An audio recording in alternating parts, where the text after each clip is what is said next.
Hello everyone, Nickelboy Blue here, bringing you a couple things that you might have missed in the Nebulous Fleet Command Carriers Update trailer, as well as the B-reel that dropped alongside it.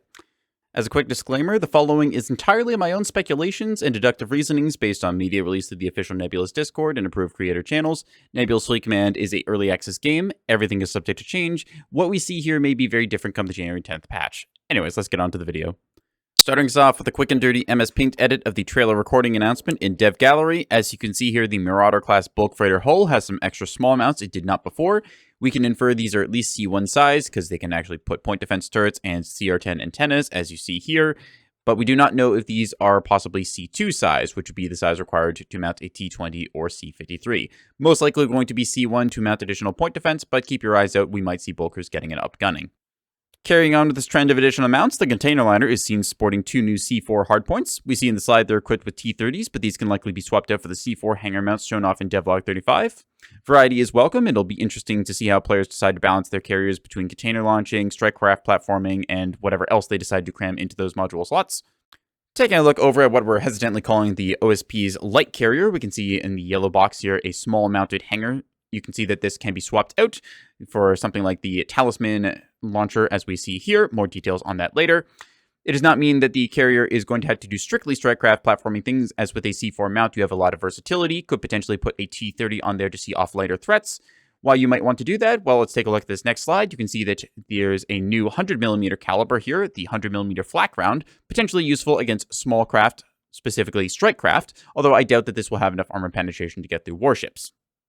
Alternatively, you might see something such as the Talisman launcher brought. This appears to be the two-armed version of the one-armed bandit we saw in the Devlog 35 video.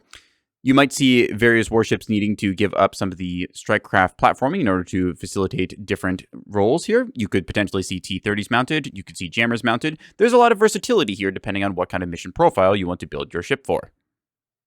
Since we're just talking about missiles, I think this is the perfect time to talk about the new SDM-2 class missile that we have seen on display. This is different than the standard SGM class missiles that we have seen before.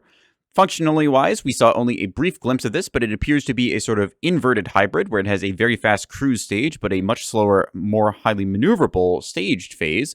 This makes sense as a defensive missile where you'd want it to quickly cross the battle space and arrive at the destination, and then switch into a more high maneuverability mode to try and chase down evasive targets, such as strikecraft, which have the coding to kind of juke and weave and try and evade incoming missiles that they have been detected on their tail. We do not know necessarily how this thing works, as we did not get a read on the kind of seekers or how it interacts with the jamming pods that were being deployed in the clip, but we do know that there is definitely some new types of missiles that are being experimented around with. This is potentially a toggleable setting on a regular size 2. It's potentially a new type of missile, much in the way that we saw size 2 hybrids introduced in the modular missile update. We don't know, but it's an interesting new toy that we might see on display. So keep your eyes on this one as well. Moving on, or rather rolling back to a previous slide, we can see there's a new throttle setting displayed here on the carrier. That is the FQ throttle setting. You can see it in the bright blue down there within the yellow box. This will mean that your ship is going to be launched to the speeds at which you are able to launch and recover strikecraft. If you need to get somewhere quick, you can toggle this off and go to flank speed, although I do not believe you will be able to launch and land your craft, so that carries with it some benefits and detriments. Handy if you need to get the hell out of dodge, but not exactly handy if you're trying to launch a whole bunch of bombers at the same time. To determine the speeds, or rather velocities, at which we can launch strikecraft, we're going to refer to this chart here. It would appear that as long as the green diamond representing the ship is within the green circular zones here, it is able to launch and recover its strikecraft. If your ship is moving too fast, it will not be able to do so. The speed indicated here in the red boxes, that appears to show the warship speed, and then you can determine the crab angle here. That's referring to roughly the direction that the warship is heading. In this case, we see it moving slightly in reverse, which means that the ship is still able to launch and recover its craft as everything is in the green zone. It would appear that while the ship in question, the container liner here, is moving forwards, it is able to launch and recover craft faster than moving in any other direction. You can tell by the expanded arc there. This means that if you set yourself to flank speed, it will take you a little bit to decelerate in order to do carrier things, so make sure you are launching and landing accordingly. Alright, next we're going to take a look at what I'm hesitantly calling Wake Elant. This appears to be a Elant marker similar to that you would get from a Pinard radar module detecting enemy radar emissions, although in this case it seems to be based off of the Wake signature of ships. Most likely, this is pilots looking out of their view screens and seeing the little snail trails left behind by warships in motion.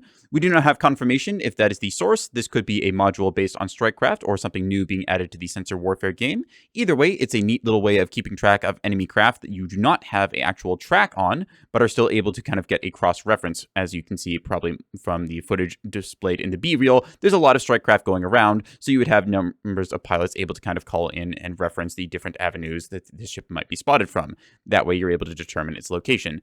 This has interesting implications about how you might want to be trying to hide, say, a running dark scout ship on the bottom of the map. Potentially, if that thing is moving very quickly, it will instead have a very bright, flashy signature. This might also mean that if you set your ships to flank speed, then they will instead show up much sooner than they would be on regular throttle settings, or possibly on the low throttle setting as we saw before. So, a couple of little interesting implications about this.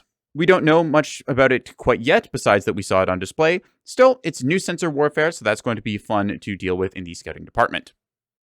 Okay, I just finished recording the previous section when I went back and checked the footage again. As it turns out, there appears to be a carrier loadout that says 8-kilometer wake radar seeker, so it's most likely that this is in fact a device mounted on the scouting skiffs in order to detect the wake signature at, if we had to guess, 8 kilometers.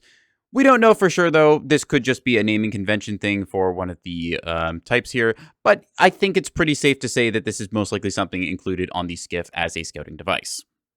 As long as we're talking about Strikecraft, this segues into my next point here, which is we're able to see the guard unit command for friendly Strikecraft wings. You're able to assign these to your allies, not just your own ships. So this is something that we didn't previously see in Neb, as you were not really able to interact with your allies' vessels. You were not able to form formations, although it does appear that if you have a carrier player on your team, they will be able to assign Strikecraft escorts, so you can see potentially a wing of screening fighters form up around a battleship, or you could see a wing of bombers collect themselves around a formation of tugs that might be going in for a torpedo run. There's some interesting teamwork implications here, and it's always nice to see more of that. Fingers crossed we might get some additional functionality, such as the ability to transfer fighters between players, or potentially see warships transferred, much in the way that happens when a player disconnects and you inherit their fleet. But that's just a bit of wishful thinking. Either way, very nice to see that carrier players are able to do a little bit of guardian or escorting station duty.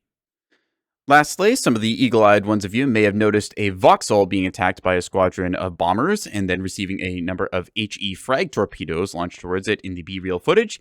After an extensive investigation leaving no stone unturned, I can say with confidence and the assistance of the Nebulous Discord moderation team that the player in question just simply did a whoopsie and forgot which kind of missiles they had equipped. HE frag are for going after Strikecraft, not capitals.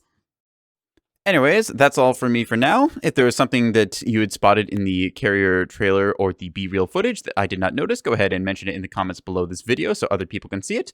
Look forward to January 10th when carriers are slated to drop. There will be quite a fun amount of silliness as we all discover new ways to be bad at the video game. If you like this kind of content, you can check out my Twitch page, Nekoboy Blue. I stream Nebulous there on the regular, and yeah, that's about all I've got for you today.